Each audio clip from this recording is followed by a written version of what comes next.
Like let's talk about sus chords. And again, just getting back to the original point, the original idea was, how do I get out of playing the same chord changes? In this case, this person's playing minor nines all the time.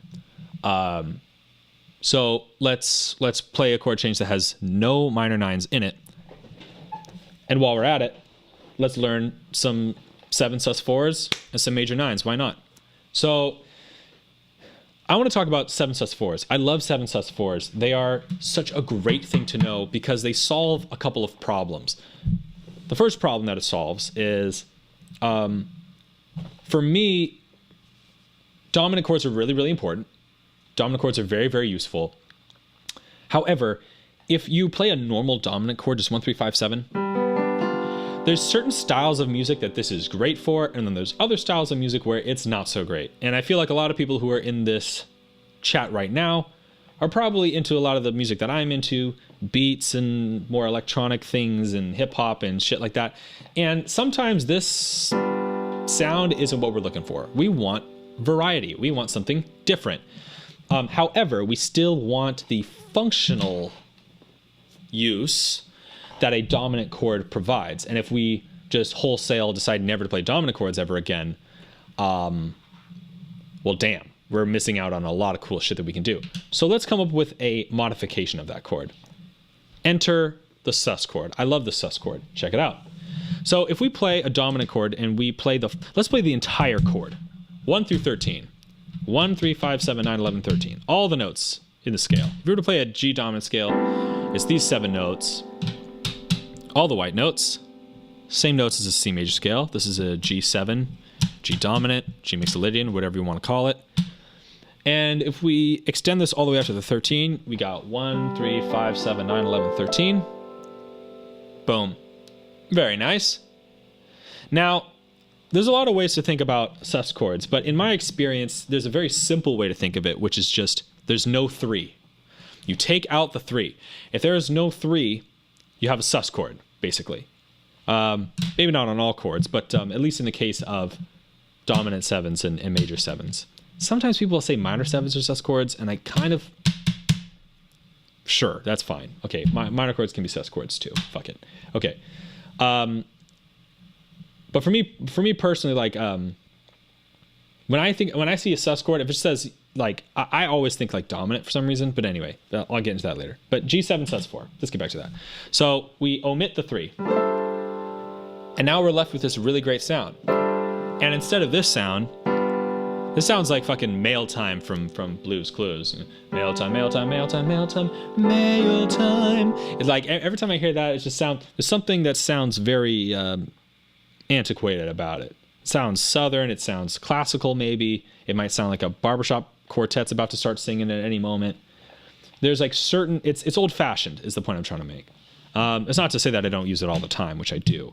But I just feel like when you're making beats, it's just kind of a funny thing if you're going like, you know, if you're doing a more like modern sound, you know, and then it's like, okay, come on. Yeah, so maybe we want a different sound. Okay, back to the sus chord. So these are really the 6 notes that we have to choose from in the actual voicing. That being said, if I'm playing a melody and I want to know what scale to use, I'm still going to use the same scale, and I'm still going to use that B in the melody, like, you know.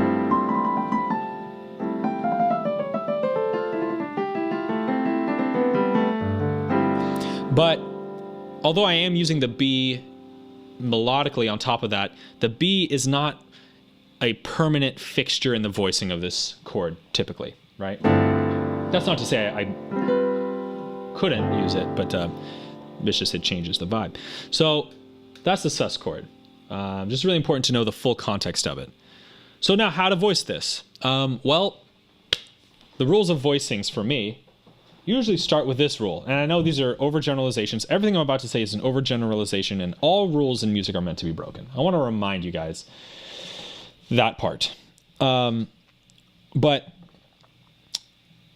the first thing I think about is the 3rd and the 7. The 3rd and the 7 are typically the most critical chord tones in a chord.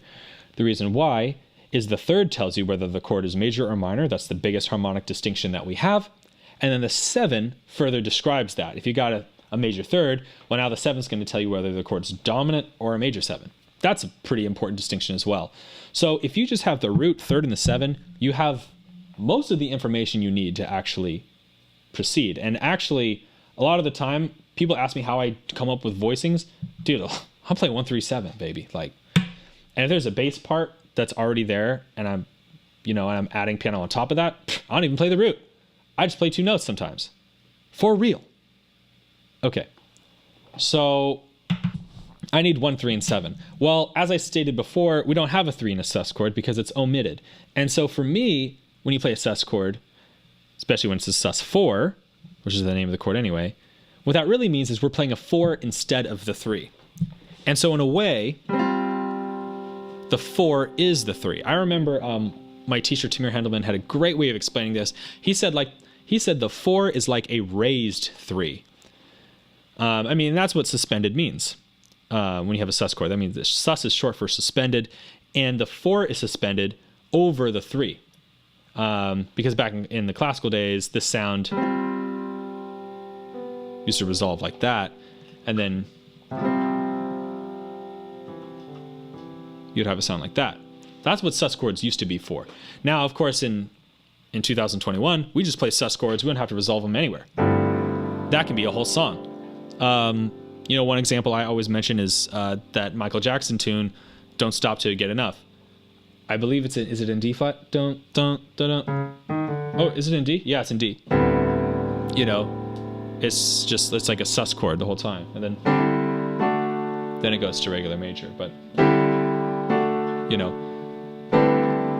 in a way, I guess they do actually resolve it in a way, but he didn't have to. Lots of songs where you just have sus chords, and that can be the home chord. I do it all the time. So anyway, G7 sus 4. Now, a way that I voiced this, again, all I need is 3 and 7. Might as well invert it here. 7 and 3, but really it's the 4. Right? And then add some color tones. So here's a really common voicing. You just play an F major 7 over G, and that constitutes the 7, 9, 11, and 13. The 11, which is the same as the 4, which is kind of like our raised 3. Yeah, boom.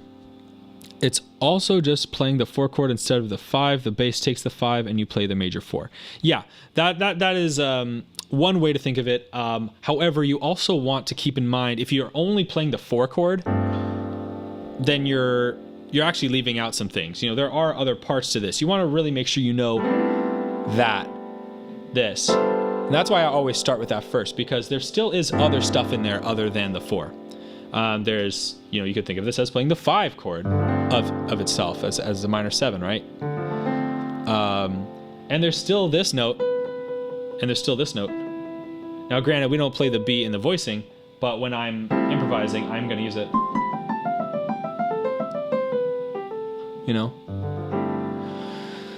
I was talking about Wes Montgomery playing major 7s over dominant chords. Oh, okay, cool.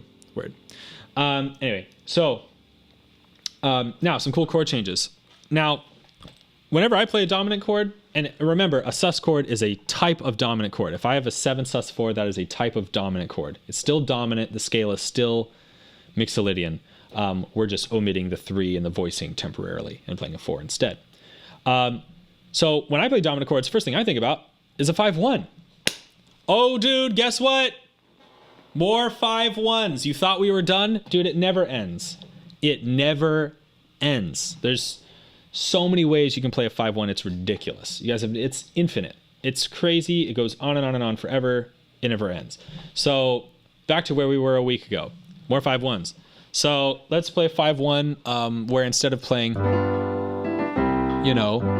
our super vanilla way to play a G7 that we've been doing for 400 years, let's do this. All right? 7, 9, 11, 13 in the voicing, 3, 5, 7, 9 in E.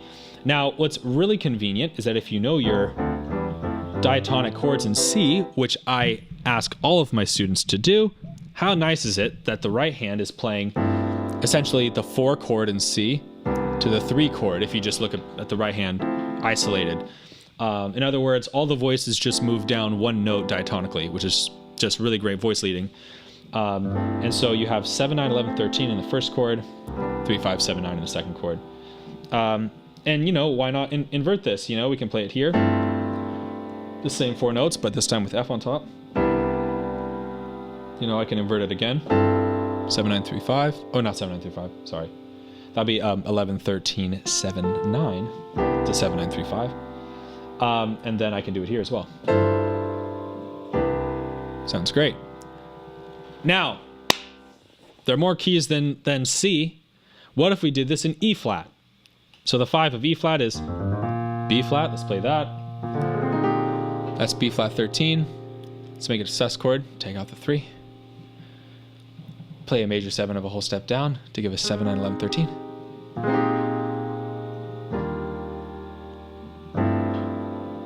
And alternate. Now, if you're a subscriber, you can go back and roll back the tape. Or, if you're not a subscriber, you can wait 3 weeks and then this will come out on YouTube. But those are your options, unfortunately. But yeah. Let me play it a little more so y'all can see what I'm talking about. Here we go. So.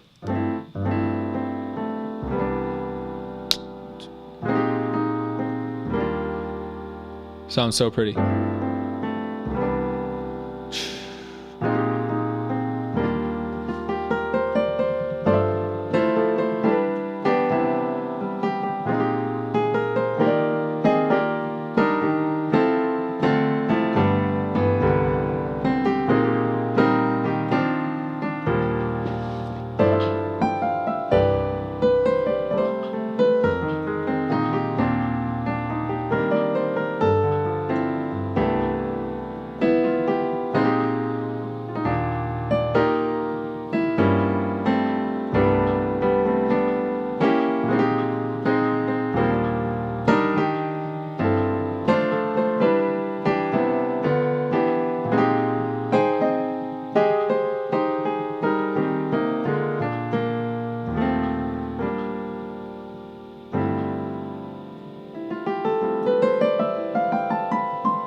My playing is a little sketch today, but it's all good.